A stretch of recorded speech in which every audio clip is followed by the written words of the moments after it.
Selamat pagi pendengar di seluruh Indonesia. Berjumpa lagi dengan saya Dr. Suwento Liao untuk membahas Alkitab dari Injil Matius hingga Kitab Wahyu. Hari ini kita tiba di Injil pasal yang kelima, Injil Yohanes pasal yang kelima. Sebelum membaca dan membahasnya, mari kita berdoa. Bapa di sorga, bahkan tiap-tiap kami membutuhkan pertolongan-Mu di dalam memahami firman-Mu. Oleh sebab itu, bantulah kami. Kiranya Roh dan tinggal akan menolong kami memahami firman-Mu yang dituliskan, yang dibantu oleh Roh Kudus juga dalam penulisannya. Tuhan, terima kasih. Berkati usaha kami di dalam mempelajari firman. Berdoa dalam Yesus Kristus. Amin. Oke, buku akan kita membaca dari Injil 5 ayat 1. Oke, silakan. Ada hari raya orang Yahudi dan Yesus berangkat ke Yerusalem. Di pintu gerbang domba ada sebuah kolam yang dalam bahasa Ibrani disebut Betesda. Ada 5 serambi. Di serambi-serambi itu berbaring sejumlah besar orang sakit, orang-orang buta, orang-orang timpang, dan orang-orang lumpuh yang menantikan goncangan air kolam itu. Sebab sewaktu-waktu turun malaikat Tuhan ke kolam itu, goncang itu, barang siapa yang terdahulu masuk ke dalamnya sesudah goncangan air itu menjadi sembuh apapunnya. Di situ ada seorang yang sudah 38 tahun lamanya sakit. Ketika Yesus melihat orang itu berbaring di situ dan karena ia tahu bahwa ia telah lama dalam keadaan, berkatalah ia kepadanya, "Mau ke?" Jawab orang sakit itu kepadanya, "Ada orang yang aku ke dalam kolam itu apabila airnya mulai goncang, dan sementara aku menuju ke kolam itu, orang lain sudah turun mendahului aku." Kata Yesus kepadanya, "Bangunlah dan berjalanlah." Itu juga sembuhlah orang itu, lalu ia mengangkat tilamnya. Tetapi hari itu hari Sabat. Karena itu orang-orang Yahudi berkata kepada orang yang baru sembuh itu, "Hari ini hari Sabat dan tidak boleh engkau memikul tilammu." Akan tetapi ia menjawab mereka, "Orang yang telah menyembuhkan aku, dia yang mengatakan kepadaku, angkatlah tilammu dan berjalanlah." Mereka bertanya kepadanya, "Siapakah orang itu kepadamu, angkatlah tilammu dan berjalanlah?" Tetapi orang yang baru sembuh itu tidak tahu siapa orang itu, sebab Yesus telah menghilang ke tengah-tengah orang banyak di tempat itu. Kemudian dengan dia dalam bait Allah, lalu berkata kepadanya, "Engkau telah sembuh, jangan berbuat dosa lagi, supaya padamu jangan terjadi yang lebih buruk."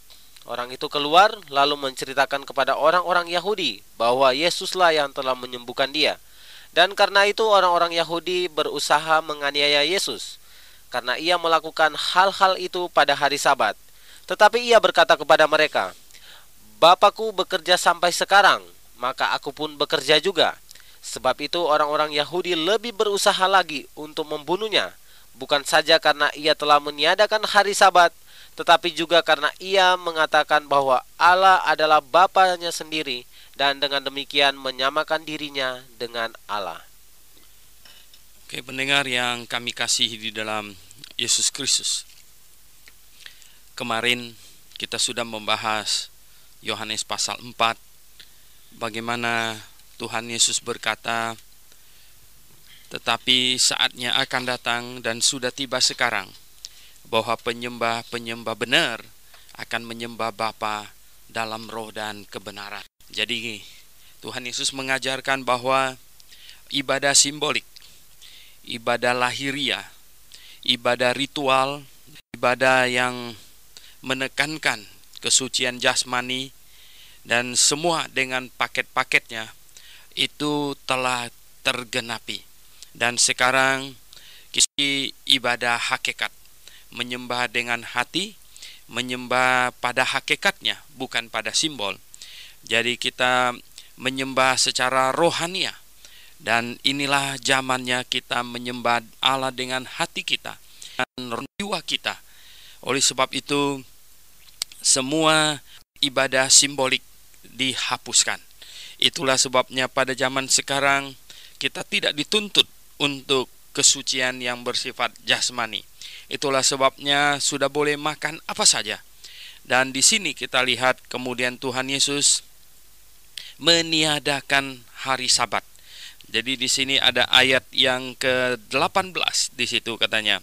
Sebab itu orang-orang Yahudi lebih berusaha lagi untuk membunuhnya, bukan saja karena ia meniadakan hari Sabat. Ya, meniadakan hari Sabat.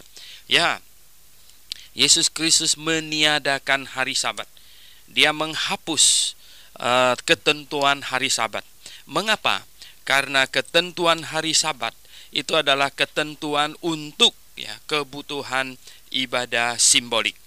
Termasuk juga dalam paket ibadah simbolik itu adalah nama Jehovah.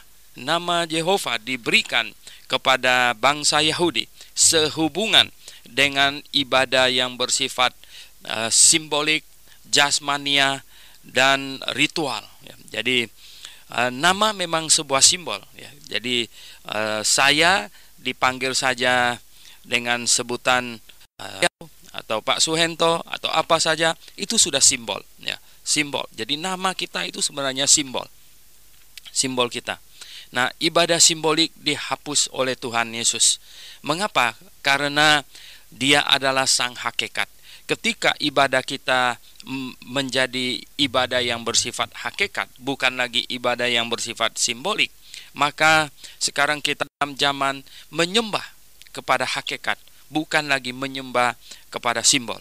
Jadi pendengar yang saya kasih dalam Yesus Kristus, itulah sebabnya Tuhan Yesus ketika sampai di kolam Bethesda di situ, ada seorang lumpuh yang sudah 38 tahun dia ada di situ, Katanya seorang yang sudah 38 tahun lamanya sakit. Bayangkan Saudara. Ini orang kita perkirakan ini orang sudah jelas di atas 40, mungkin di atas 50 tahun.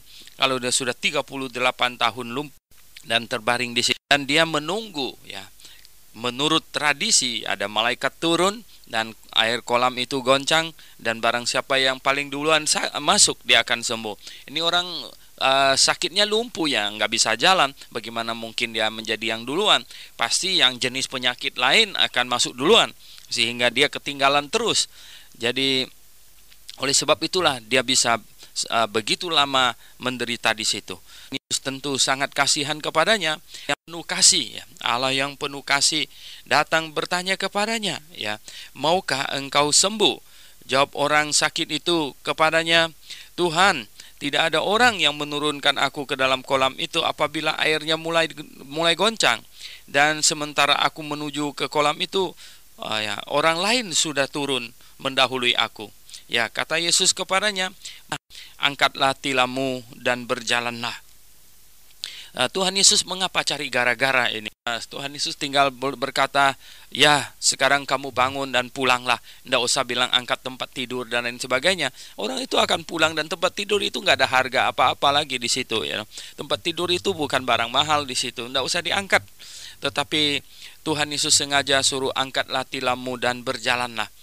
Nah, ini yang menjadi faktor di mana orang-orang Farisi yang memelihara ibadah simbolik sedemikian tanpa pengertian menjadi marah. Mereka merasa bahwa Tuhan Yesus telah melanggar adat istiadat. Tuhan Yesus telah melanggar perintah Musa untuk menjaga hari Sabat. Jadi mereka tidak tahu sebenarnya hari Sabat itu untuk apa sebenarnya. Tidak, mereka hanya menjalankannya saja tanpa pengertian. Sehingga ketika Tuhan mau merubah ibadah simbolik ke ibadah hakikat, dan mereka lah orang yang menentang pertama. Jadi karenanya hari itu hari Sabat, Tuhan Yesus lakukan itu, dan terjadilah adu argumentasi antara orang lumpuh ini dengan orang-orang yang melihat diangkat tempat tidurnya pada hari Sabat. Mereka bilang, ini mengapa kamu begini? Siapakah orang itu yang berkata kepadamu, angkatlah tilammu dan berjalanlah? Tetapi orang itu yang baru sembuh itu tidak tahu siapa orang itu, sebab Yesus telah menghilang ke tengah-tengah orang banyak di tempat itu. Nah, kemudian Yesus bertemu dengan dia dalam bait Allah, katanya, lalu berkata kepadanya, engkau telah sembuh, jangan berbuat dosa lagi, supaya kepadamu jangan terjadi yang lebih buruk. Nah, pendengar yang saya kasih dalam Yesus Kristus, Ini orang dia hanya mendapatkan kesembuhan jasmania kelihatannya. Karena apa? Lihatlah ya, dia bukannya melindungi orang yang telah menyembuhkannya. Dia bukan percaya kepadanya bahwa dia adalah Mesias. Nah, sepertinya dia lebih takut kepada orang-orang Farisi dan ahli-ahli Taurat yang sekarang ini sedang sepertinya mengadili dia begitu. Dan dia berusaha mencari siapa orang yang menyembuhkan saya itu, sehingga dia sepertinya ingin membawa orang itu kepada orang Farisi dan ahli Taurat, yang menyembuhkan saya, seolah-olah orang yang menyembuhkannya itu yang salah. Nah, Tuhan Yesus berpesan kepadanya bahwa engkau telah sembuh, jangan berbuat dosa lagi supaya padamu jangan terjadi yang lebih buruk. Apa maksudnya? Ya. Nah, mungkinkah orang yang sudah sembuh ini lalu tidak pernah jatuh ke dalam dosa lagi? Oh ya, pernah. Masih tinggal di dalam daging, ya bisa jatuh ke dalam dosa. Tetapi yang Tuhan ingin tegaskan kepada dia adalah bahwa dia perlu percaya kepada Sang Juru Selamat, perlu percaya kepada Mesias. Ya, dia perlu mengambil sikap yang benar, ya. Dia perlu bersikap dengan sebaiknya terhadap Mesias, terhadap Juru Selamat yang telah melimpahkan kasih karunia kepadanya. Kalau tidak, maka akan terjadi padanya hal yang jauh lebih buruk. Ya, masuk neraka jauh akan lebih buruk, ya. Banyak orang hanya menginginkan kesembuhan jasmani dan duniawi, padahal ya masuk neraka jauh-jauh lebih buruk, jauh-jauh lebih celaka, ya, orang yang masuk ke neraka daripada menderita sakit tubuh 38 tahun. Tuhan berkata, jikalau matamu kanan menyesatkan engkau, cungkilah dan buanglah. Lebih baik engkau masuk ke dalam hidup yang kekal dengan mata satu daripada dua matanya dicemplungkan ke dalam api neraka. Jikalau tangan kananmu menyesatkan engkau, penggahlah. Lebih baik engkau masuk ke dalam hidup yang kekal dengan tangan buntung daripada dengan tangan yang lengkap dimasukkan ke dalam api neraka. Betul, ya. Jadi akan jauh-jauh lebih buruk, jauh-jauh lebih celaka. No, orang itu keluar, ya. Orang itu keluar padahal dia seharusnya, ini orang seharusnya dia dengar Tuhan Yesus ngomong begitu, dan dia seharusnya sembah, sujud kepadanya dan percaya kepadanya. Tetapi orang ini tidak beres. Orang itu keluar lalu menceritakan kepada orang-orang Yahudi bahwa Yesuslah yang menyembuhkan dia. Ya, inilah orang yang menyembuhkan saya, mungkin dia berkata kepada mereka, sehingga orang-orang Farisi dan ahli Taurat datang kepada Tuhan Yesus, dan mereka ya datang, dan karena itu orang-orang Yahudi berusaha menganiaya Yesus karena ia melakukan hal-hal itu pada hari Sabat. Nah, ini orang yang menerima anugerah yang tidak ada rasa syukur dan terima kasih, ya. Celaka sekali. Dan katanya orang-orang Yahudi itu memang mencari-cari alasan untuk menganiaya Tuhan Yesus, ya. Tetapi ia berkata kepada mereka, ya, Bapakku bekerja sampai sekarang, maka aku pun bekerja juga. Ya, memang kalau manusia tidak jatuh ke dalam dosa, Bapa sudah beristirahat pada hari yang ketujuh, ya. Tetapi karena manusia jatuh ke dalam dosa, jadi Bapa bekerja lagi, ya. Dan bahkan Tuhan Yesus pun jadi repot-repot perlu turun ke dalam dunia ini untuk menyelamatkan manusia yang berdosa. Sebab itu katanya, sebab itu orang-orang Yahudi telah lebih berusaha lagi untuk membunuhnya. Bukan saja karena ia meniadakan hari Sabat, tetapi juga karena ia mengatakan bahwa Allah adalah Bapanya sendiri, dan dengan demikian menyamakan dirinya dengan Allah. Ayat 18 ini diperlukan oleh orang sama saksi Yehova, ya. Lihat, ya. Pertama di sini Tuhan Yesus meniadakan hari Sabat. Jadi hari Sabat tidak diperlukan lagi. Mengapa? Pertanyaannya adalah karena kita bukan lagi di zaman ibadah simbolik, tetapi kita ada di zaman ibadah hakikat. Ya, kita ada di zaman ibadah hakikat. Kita bukan di zaman ibadah simbolik. Kita sekarang bukan menyembah dengan badan kita, kita menyembah dengan hati kita. Dan di sini katanya, Anda perhatikan di sini bahwa Yesus Kristus berkata bahwa dirinya adalah anak Allah, ya, anak Allah. Allah adalah Bapanya sendiri, dan dengan demikian menyamakan dirinya dengan Allah, menyamakan dirinya dengan Allah. Jadi istilah anak tunggal Allah, istilah anak Allah itu difahami oleh orang Yahudi atau teologi perjanjian lama memahami ini adalah dirinya dengan Allah. Jadi Yehova berkata, ya, bahwa Yesus Kristus itu bukan Allah. Coba perhatikan di dalam Injil Yohanes dengan ayat-ayat yang intinya adalah menunjukkan bahwa Yesus Kristus itu adalah Allah dan Dia sendiri menyamakan dirinya dengan Bapa. Ya. Nah, kita akan membaca lagi. Pak Alkitab Buku akan membaca untuk kita dari ayat 19 sampai dengan ayat terakhir, ayat 47. Ayat 19 sampai ayat 47. Silakan. Maka Yesus menjawab mereka, katanya, Aku berkata kepadamu, sesungguhnya anak tidak dapat mengerjakan sesuatu dari dirinya sendiri, jikalau tidak ia melihat Bapa mengerjakannya. Sebab apa yang dikerjakan Bapa, itu juga yang dikerjakan anak. Bapa mengasihi anak dan ia menunjukkan kepadanya segala sesuatu yang dikerjakannya sendiri. Bahkan ia akan menunjukkan kepadanya pekerjaan-pekerjaan yang lagi daripada pekerjaan-pekerjaan itu, sehingga kamu menjadi heran. Sebab sama seperti Bapa membangkitkan orang-orang mati dan menghidupkannya, demikian juga anak menghidupkan barang siapa hendakinya. Bapa tidak menghakimi siapapun, melainkan telah menyerahkan iman itu seluruhnya kepada anak, supaya semua orang menghormati anak sama seperti mereka menghormati Bapa. Barang siapa tidak menghormati anak, ia juga tidak menghormati Bapa yang mengutus dia.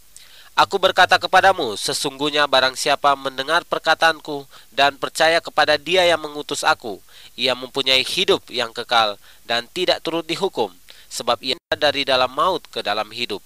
Aku berkata kepada sesungguhnya saatnya akan tiba dan sudah tiba, bahwa orang-orang mati akan mendengar suara anak Allah, dan mereka yang mendengarnya akan hidup.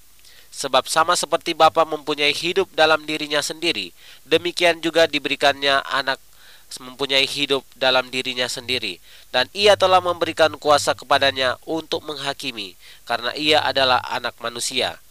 Janganlah kamu heran akan hal itu, sebab saatnya akan tiba bahwa semua orang yang di dalam kuburan akan mendengar suaranya. Mereka yang telah berbuat baik akan keluar dan bangkit untuk hidup yang kekal, tetapi mereka yang telah berbuat jahat akan bangkit untuk dihukum. Aku tidak dapat berbuat apa-apa dari diriku sendiri, menghakimi sesuai dengan apa yang aku dengar, dan penghakimanku adil, sebab aku tidak menuruti kehendakku sendiri, melainkan kehendak Dia yang mengutus aku. Kalau aku bersaksi tentang diriku sendiri, maka kesaksianku itu tidak benar. Akan ada yang lain yang bersaksi tentang aku, dan aku tahu bahwa kesaksian yang diberikannya tentang aku adalah benar. Kamu telah mengirim utusan kepada Yohanes, dan ia telah bersaksi tentang kebenaran. Tetapi aku tidak melakukan kesaksian dari manusia. Namun aku mengatakan hal ini supaya kamu diselamatkan. Ia adalah pelita yang menyala dan yang bercahaya, dan kamu hanya mau menikmati seketika saja itu. Tetapi aku mempunyai suatu kesaksian yang lebih penting daripada kesaksian Yohanes, yaitu segala pekerjaan yang diserahkan Bapa kepadaku, supaya aku melaksanakannya. Pekerjaan itu juga yang kukerjakan sekarang, dan itulah yang memberi kesaksian tentang aku, bahwa Bapa yang mengutus aku. Bapa yang mengutus aku, Dialah yang bersaksi tentang aku. Kamu tidak pernah mendengar suaranya, rupanya pun tidak pernah kamu lihat, dan firman-Nya tetap menetap di dalam diriku, sebab kamu tidak percaya kepada Dia yang mengutusnya. Kamu menyelidiki kitab-kitab suci, sebab kamu menyangka bahwa olehnya kamu mempunyai hidup yang kekal. Tetapi walaupun kitab-kitab suci itu memberi kesaksian tentang aku, namun kamu tidak mau datang kepadaku untuk memperoleh hidup itu. Aku tidak memerlukan hormat dari manusia, tetapi tentang kamu, memang aku tahu bahwa di dalam hatimu kamu tidak mempunyai kasih akan Allah. Aku datang dalam nama Bapakku dan kamu tidak menerima aku. Jikalau orang lain datang atas namanya sendiri, kamu akan menerima dia. Bagaimanakah kamu dapat percaya, kamu yang menerima hormat seorang dari yang lain, dan yang tidak mencari hormat yang datang dari Allah yang esa? Jangan kamu menyangka bahwa aku akan mendakwa kamu di hadapan Bapa. Yang mendakwa kamu adalah Musa, yaitu Musa yang kepadanya kamu menaruh pengharapanmu. Sebab jikalau kamu percaya kepada Musa, tentu kamu akan percaya juga kepadaku, sebab ia telah menulis tentang aku. Tetapi jikalau kamu tidak percaya akan apa yang ditulisnya, bagaimanakah kamu akan percaya akan apa yang kukatakan? Ya, oke, pendengar yang saya kasih dalam Yesus Kristus. Ini khotbah Tuhan Yesus yang cukup panjang dan sangat signifikan isinya. Sungguh-sungguh isinya sangat padat dan sangat dalam sesungguhnya. Jadi ketika orang-orang Yahudi datang kepadanya mempersoalkan dia melakukan mujizat pada hari Sabat, ya sekalian dia mengajar kepada mereka. Berkata bahwa sesungguhnya aku berkata kepadamu, sesungguhnya anak tidak dapat mengerjakan sesuatu dari dirinya sendiri, jikalau tidak ia melihat Bapa mengerjakannya. Sebab apa yang dikerjakan Bapa, itu juga yang dikerjakan anak. Nah, lihat ya, di sini adalah masalah Tritunggal. Ya, ada banyak orang memang karena saking sulitnya memahami perkara Tritunggal ini, sehingga lebih memilih percaya Allah yang satu pribadi, padahal jelas-jelas di dalam Alkitab menyatakan Allah lebih dari satu pribadi. Nah, kita lihat di ayat yang ke-18 di atas itu, dengan menyebut dirinya anak Allah sendiri, ya, itu sudah menyatakan bahwa dirinya itu Allah. Dia sudah menyamakan dirinya dengan Allah. Oleh sebab itu orang-orang Yahudi ya menjadi ingin membunuhnya karena menganggap Yesus menghujat, menyamakan diri dengan Allah. Nah, ini perlu diperhatikan oleh semua kelompok yang percaya Alkitab itu firman Allah. Kalau Alkitab memang mengatakan demikian, ya kita tidak bisa memasukkan ke dalam Alkitab. Ini bukan eksegesis, ya, tetapi itu sudah memasukkan ke dalam Alkitab. Kita hanya menyimpulkan ayat-ayat yang ada di dalam Alkitab. Nah, Yesus Kristus menuntut dirinya adalah Allah. Dia sama dengan Allah. Dia pribadi Allah. Tetapi di ayat 19 dia berbicara tentang Bapa, ya. Dia berbicara tentang Bapa bahwa ya anak tidak mengerjakan apa-apa ya selain ya yang dikerjakan oleh Bapa, melihat apa yang Bapa kerjakan dan itulah dia kerjakan. Jadi dia ikut apa yang dilakukan oleh Bapa, itu saja. Oke, pendengar yang saya kasih dalam Yesus Kristus, kembali lagi kita ke dalam pembahasan kita Yohanes pasal yang ke-5. Nah, Tuhan Yesus sedang berbicara kepada orang-orang Yahudi bahwa aku berkata kepadamu, katanya, sesungguhnya anak tidak dapat mengerjakan sesuatu dari dirinya sendiri, jikalau tidak ia melihat Bapa mengerjakannya.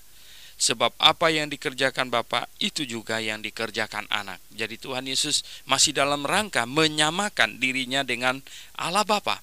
Ya, sebab Bapa mengasihi anak dan ia menunjukkan kepadanya segala sesuatu yang dikerjakan. Bahkan ia akan menunjukkan kepadanya pekerjaan yang lebih besar lagi daripada pekerjaan itu, sehingga kamu menjadi heran. Ya.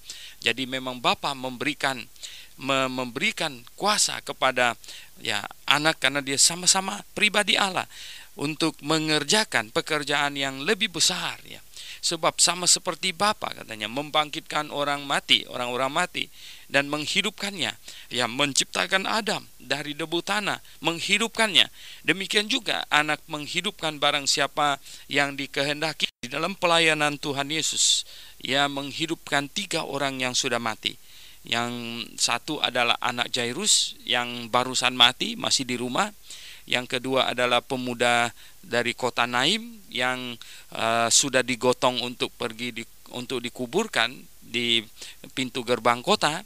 Dan yang satunya lagi adalah Lazarus yang sudah dikubur 4 hari. Jadi Tuhan Yesus menghidupkan barang siapa yang dikehendakinya. Nah, ayat 22, Bapa tidak menghakimi siapapun, melainkan telah menyerahkan penghakiman itu seluruhnya kepada anak. Jadi Allah Bapa tidak menghakimi, tetapi yang menghakimi itu nanti adalah Tuhan Yesus, ya. Jadi dialah hakim, ya. Dialah hakim agung yang akan menghakimi semua manusia di muka bumi ini. Oleh sebab itu, ya baiklah, semua orang mesti percaya kepadanya. Kita mesti sembah sujud kepadanya, karena dia adalah Allah. Dia menyamakan dirinya dengan Allah, dan dia mengerjakan semua yang dikerjakan oleh Allah. Jadi sama seperti Bapa menghidupkan orang mati, ya, demikian juga Anak menghidupkan orang mati sesuai dengan kehendaknya. Jadi pendengar yang saya kasih dalam Yesus Kristus, kita lihat supaya semua orang katanya menghormati Anak sama seperti mereka menghormati Bapa. Nah, teman-teman kita dari Saksi Yehova perlu camkan ayat ini ya. Kalau Yesus Kristus bukan Allah, dia mengatakan menghujat ya. Jelas dia menghujat supaya semua orang menghormati Anak sama seperti mereka menghormati Bapa. Coba bayangkan. Ya, orang Yahudi atau siapa saja yang tidak percaya bahwa Yesus itu Allah, mendengar ini pasti telinga mereka jadi gatal ya. Pasti mereka jadi ingin membunuhnya. Pasti mereka berpikir bahwa dia telah menghujat ya. Jelas-jelas di sini dia menyamakan dirinya dengan Bapa. Artinya dia menuntut hormat yang sama dengan penghormatan kepada Allah Bapa, supaya semua orang menghormati Anak sama seperti mereka menghormati Bapa. Nah, jadi barang siapa tidak menghormati Anak, ia juga tidak menghormati Bapa yang mengutus dia. Nah, jelas sekali bahwa Tuhan Yesus menuntut ya penghormatan yang sama, menyamakan dirinya dengan Bapa. Kalau tidak menghormati dia, sama dengan tidak menghormati Bapa yang mengutusnya. Nah, jadi jangan Yahudi berpikir bahwa mereka menghormati Bapa, namun mereka tidak mau menghormati Tuhan Yesus, karena dia mau supaya dihormati sama seperti mereka menghormati Bapa. Nah, aku berkata kepadamu, katanya, sesungguhnya barang siapa mendengar perkataanku dan percaya kepada Dia yang mengutus aku, ya, ia mempunyai hidup yang kekal dan tidak turut dihukum, sebab ia sudah pindah dari dalam maut ke dalam hidup.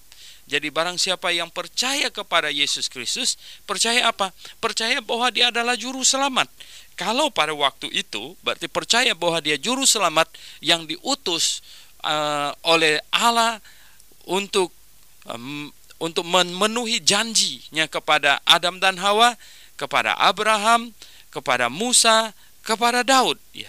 Nah, hari ini kita percaya kepada juru selamat yang hukumkan di atas kayu salib, menggantikan kita menanggung hukuman dosa kita.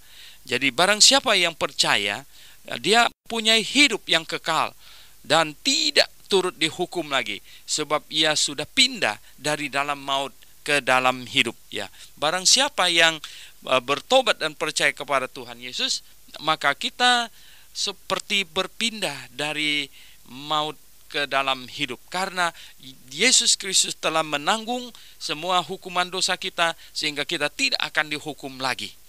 Ayat 25, orang-orang perjanjian lama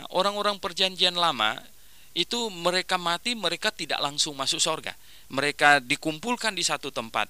Mengapa mereka belum segera masuk surga?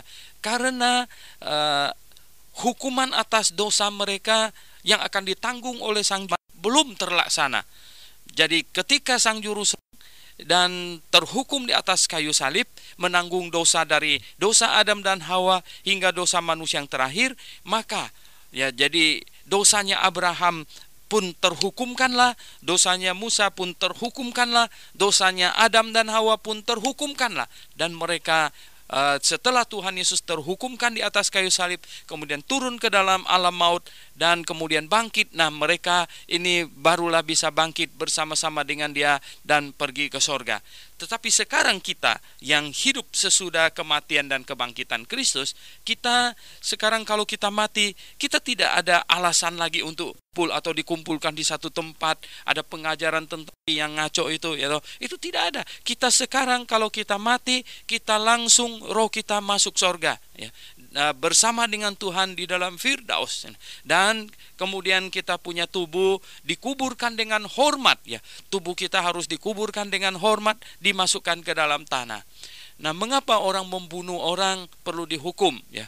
Kalau membunuh binatang tidak. Di dalam Kejadian ayat 6 di situ dikatakan karena Allah menciptakan manusia sesuai dengan gambar dan peta Allah. Jadi manusia punya postur tubuh itu sesuai dengan gambar dan peta Allah.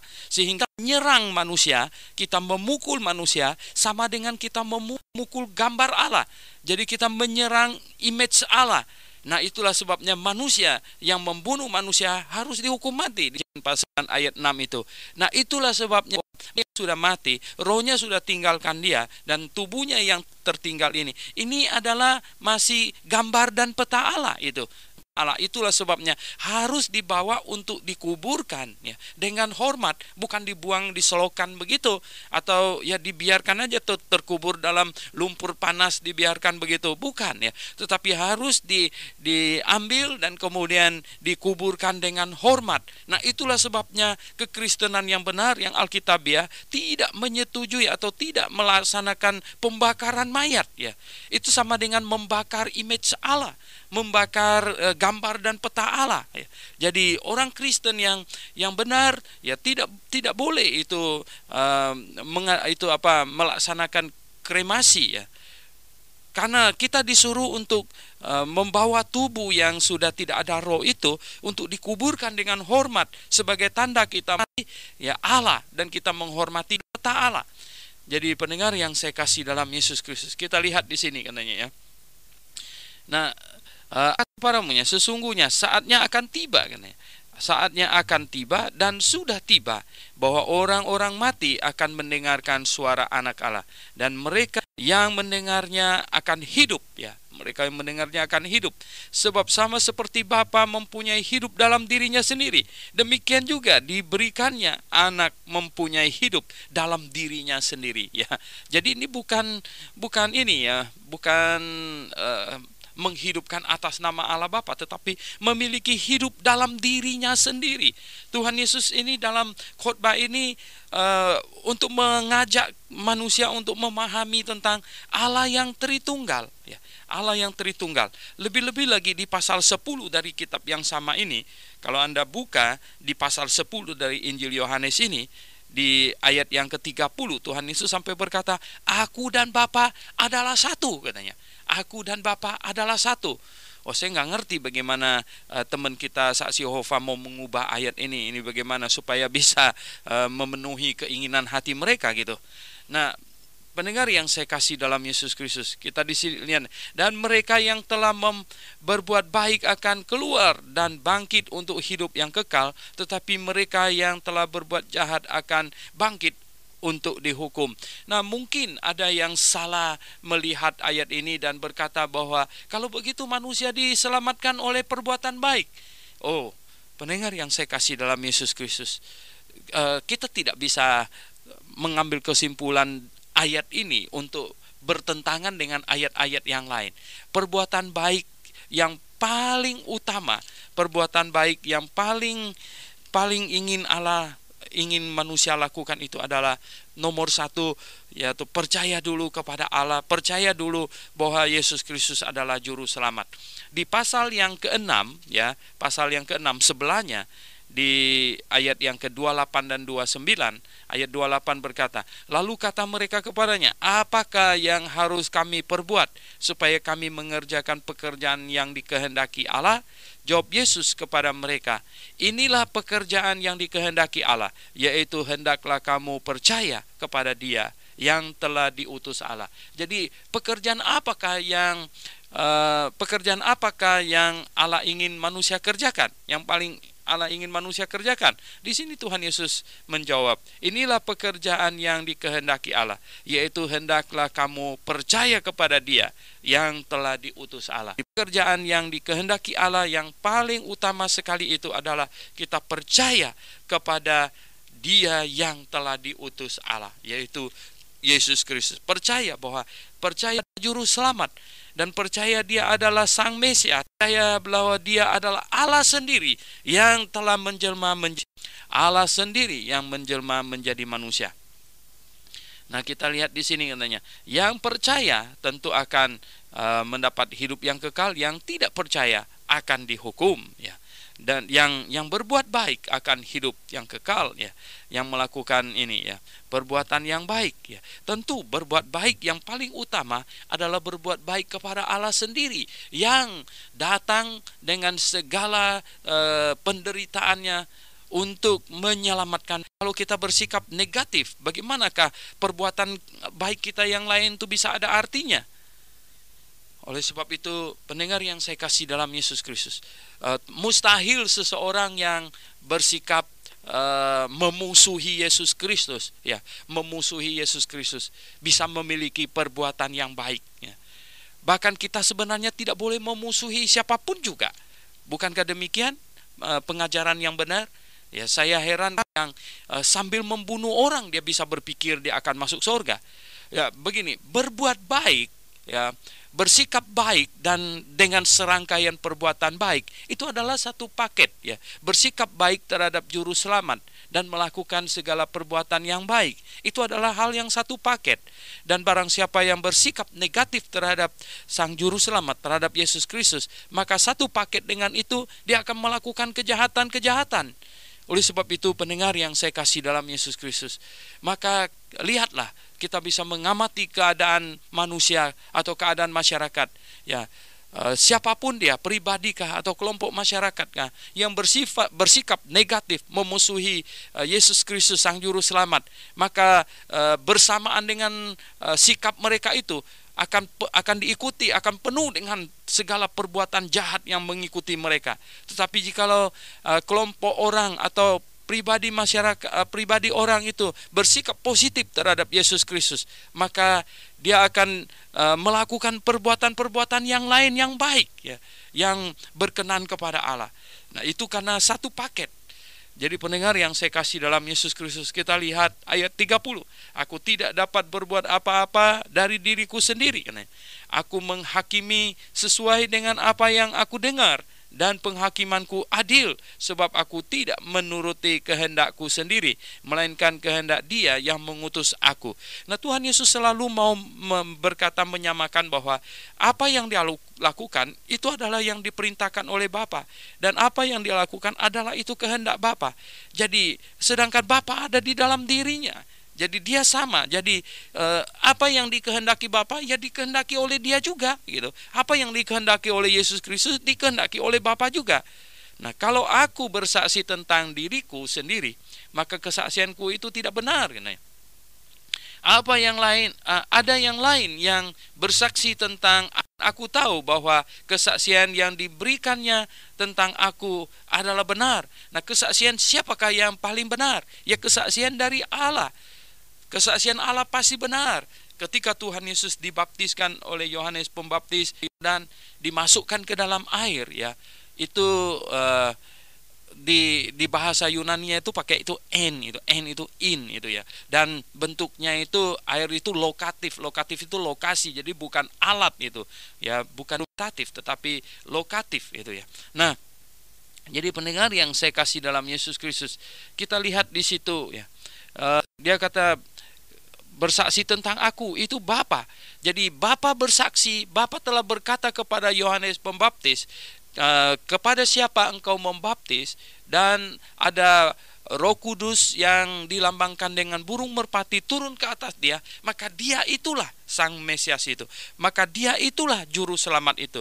Jadi ini kesaksian Bapa tentang dirinya. Nah, kesaksian inilah yang paling penting, ya, tentang aku, ya, kesaksian dia bahwa kesaksian yang diberikannya tentang aku adalah benar. Kamu telah mengirim utusan kepada Yohanes dan ia telah bersaksi tentang kebenaran. Ya, Yohanes berkata bahwa aku bukan Mesias. Aku hanya datang berseru-seru mempersiapkan jalan bagi Mesias, dan dia akan datang sesudah aku. Ya, siapakah sudah Yohanes? Yesus Kristus, ya. Dia datang, Yohanes membuka jalan dan dia ikutin dari belakang. Dia adalah juru selamat, dia benaran.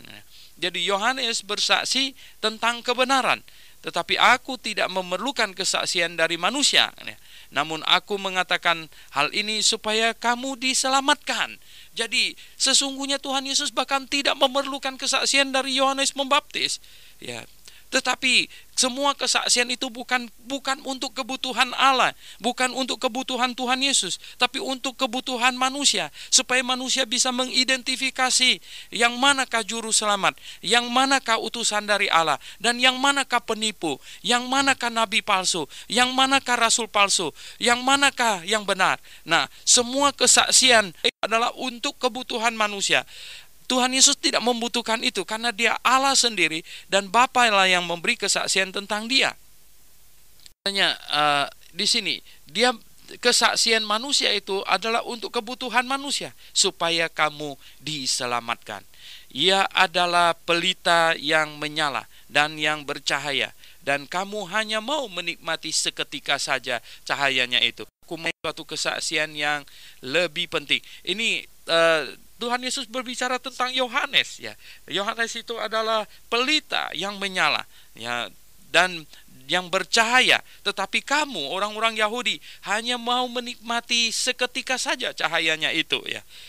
Cahaya Yohanes Pembaptis. Kemudian Herodes mewakili bangsa Yahudi telah membunuhnya. Tetapi aku mempunyai suatu kesaksian yang lebih penting daripada kesaksian Yohanes, yaitu segala pekerjaan yang diserahkan Bapa kepadaku supaya aku melaksanakannya. Nah, pekerjaan itu juga yang kukerjakan sekarang, yaitu apa? Untuk menyatakan Allah, untuk melenyapkan dosa, untuk menghancurkan iblis. Pekerjaan-pekerjaan yang luar biasa, ya, untuk menyelamatkan manusia dari hukuman dosa.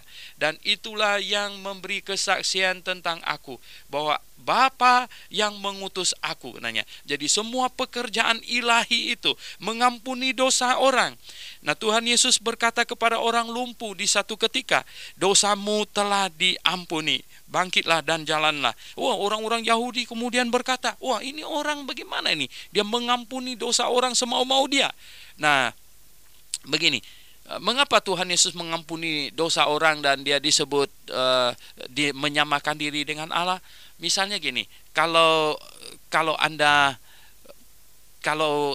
memukul teman Anda, ya, kemudian Anda merasa salah, Anda minta maaf, itu benar, ya. Tetapi jika Anda memukul teman Anda itu, ya, kemudian saya berkata dosamu sudah diampuni, itu saya tidak mempunyai hak itu.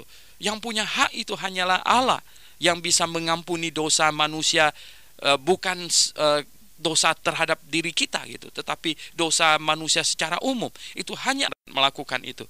Jadi Tuhan Yesus mengampuni dosa manusia, itu dilihat sebagai menyamakan dirinya dengan Allah. Di sini dikatakan mengenai ini. Kemudian, Bapa yang mengutus aku dan firman-Nya tidak menetap di dalam dirimu sebab kamu tidak percaya kepada Dia yang diutusnya. Ya, orang-orang ini hanya firman Tuhan tidak disimpan di dalam hati mereka. Kamu menyelidiki kitab suci sebab kamu menyangka bahwa olehnya kamu mempunyai hak. Mereka rajin menyelidiki kitab suci sampai menjadi ahli Taurat. Tetapi walaupun kitab suci itu memberi kesaksian tentang aku, namun kamu tidak datang kepadaku untuk memperoleh hidup itu.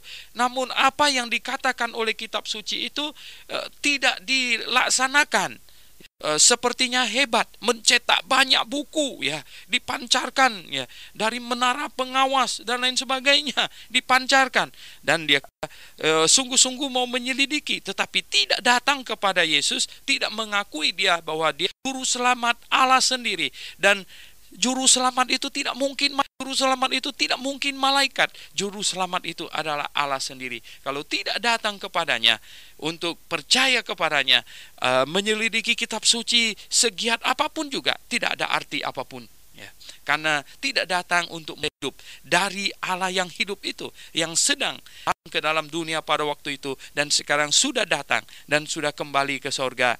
Dan dia suruh kita kepadanya bahwa dia adalah juru selamat, dia adalah Allah pencipta langit dan bumi. Aku tidak memerlukan hormat dari manusia. Betul, ya. Apalah hormat, tapi tentang kamu, ya, memang aku tahu bahwa di dalam hatimu kamu tidak mempunyai Allah. Ya, kamu tidak mempunyai kasih akan Allah. Aku datang Bapakku dan kamu tidak menerima aku, ya. Jikalau orang lain datang atas namanya sendiri, ya, kamu akan menerima dia. Ya, manusia sudah terbukti seringkali bertindak bodoh, ya. sudah sering kali bertindak bodoh. Manusia itu kadang-kadang menyuguhkan dirinya untuk disesatkan. Ya. Banyak orang itu menyuguhkan dirinya untuk disesatkan. Mereka tidak waspada, mereka tidak berhikmat untuk menilai pengajaran yang benar dari Allah atau pengajarannya diciptakan oleh manusia. Manusia terpukau oleh manusia lain, berusaha menjerat manusia, yaitu dengan segala tipu daya, tipu muslihatnya. Bagaimanakah kamu dapat percaya kamu yang menerima hormat seorang dari yang lain, ya, dan yang tidak mencari hormat yang datang dari Allah dan ya. Nah, hormat siapakah yang kita rindukan? Hormat dari manusiakah atau hormat dari Allah? Apa yang kita tuju, apa yang kita inginkan di muka bumi ini. Nah, coba periksalah hatimu, ya, pendengar yang saya kasih dalam Yesus Kristus. Camkanlah, hormat dari pihak manakah yang kita inginkan? Hormat dari Allah kah? Ya, manusia yang melayani di muka bumi ini, ya, pelayan-pelayan Tuhan, pengkhotbah-pengkhotbah, ya, yang terjebak untuk kehormatan manusia. Padahal yang penting sesungguhnya adalah kehormatan Bapa. Oleh sebab itu, pendengar yang saya kasih dalam Tuhan Yesus, kita harus berhikmat melalui manusia, ya, yang mencari hormat manusia dan yang mencari hormat Allah. Yang menyenangkan orang, yang berkhotbah dengan menyenangkan manusia, atau yang berkhotbah ya dengan berani dan hanya mau menyenangkan Allah saja. Jangan kamu menyangka bahwa aku akan kamu di hadapan Bapa. Yang mendakwa kamu adalah Musa, kata Tuhan Yesus.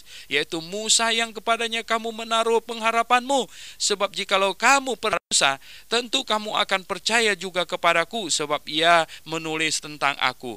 Nah, ini konyolnya para ahli Taurat menyelidiki hukum Taurat. Jelas-jelas di hukum Taurat Yesus, tetapi mereka tidak mau percaya kepada apa yang disaksikan oleh Musa. Tetapi jikalau kamu tidak percaya akan apa yang ditulisnya, bagaimanakah kamu akan percaya akan apa yang kukatakan, kata Tuhan Yesus. Jadi pendengar yang saya kasih dalam Yesus, kita lihat, ya, manusia kadang-kadang membaca Alkitab, tetapi mereka tidak sampai kepada pemahaman yang benar dari Alkitab. Nah, kalau demikian, wah, celakalah, ya. Kemudian manusia menyelidiki Alkitab tetapi tidak percaya apa yang ditunjuk oleh Alkitab. Mereka mencari-cari alasan, mereka memutar-mutar, bahkan ada yang sangat berani sekarang ini. Mereka menerjemahkan Alkitab sendiri dengan berbeda darinya. Mereka memutarbalikkan ayat-ayat. Nah, coba, ya, lihat di sini. Injil Yohanes pasal 5 ini jelas-jelas Tuhan Yesus kan dirinya dengan Allah Bapa, ya. Dengan semua perkataannya, tindakannya. Ya, dia adalah pribadi Allah yang sini katanya menyamakan dirinya dengan Allah. Barang siapa menghormati Bapa, menghormati Anak. Dia situ dikatakan, kalau Yesus Kristus bukan pribadi Allah, maka dia durhaka. Ya, maka dia telah menuntut sesuatu, menuntut penyamaan dirinya dengan Allah, dan itu adalah tindakan menghujat kalau dia bukan Allah pribadi. Sebab itu, pendengar yang saya kasih dalam Tuhan Yesus, mari camkan, renungkan apa yang Anda dengarkan hari ini. Sudahkah engkau bersikap positif terhadap selamat yang adalah Allah sendiri? Mari kita berdoa. Bapa di sorga, kami bersyukur kepadamu. Kami mempelajari firman-Mu, dan kiranya firman-Mu menggedor hati kami, terutama di antara pendengar kami. Ada yang belum utut, ada yang belum menerima Engkau sebagai Tuhan dan Juru Selamat.